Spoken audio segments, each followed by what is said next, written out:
Programang ito ay rated SPG, striktong patnubay at gabay ng magulang ang kailangan. Ikakabahala nga ni Espinas ang pag-iimbestiga ni Rigor at Mando sa koreksyonal. Iniisip ni Espinas na may nakakilala kay Tanggol at Bubbles noong nasa labas ito. Sa galit ni Espinas ay ibabartolina niya si Tanggol. Kapag mabunyag kasi itong negosyo ni Espinas na pagpaslang ng tao ay maaari siyang masibak at makulong. Ganun pa man ay malulusutan ito ni Espinas dahil ihaharap niya kay Rigor si Tanggol bilang patunay na walang nakatakas. Ngunit ang problema nga lang ay mamumukaan ni Mando at Rigor si Espinas. Aakma ang mukha nito sa hawak na larawan nila Rigor na babaeng nagbanggit ng pangalang Tanggol.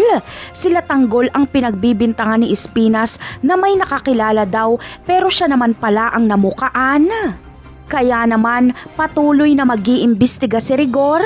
Malakas ang kutob niyang pinapalabas ni Espinas si Tanggol para pumaslang.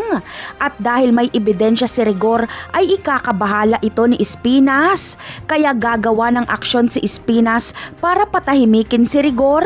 Bibigyan niya si Tanggol ng mahirap na misyon. Ipapapaslang ni Espinas si Rigor kay Tanggol kapalit ng kalayaan ni Tanggol. Ito ang huling misyon ni Tanggol kapag magawa niya ito. Mahihirapan si Tanggol na tanggapin ito ngunit wala siyang magagawa dahil papatayin siya ni Espinas pati ang kanyang mga kaibigan kapag hindi niya ito ginawa. At isa pa ay ito lang ang paraan para mabigyan ni Tanggol ng hustisya si Mokang kapag makalaya siya.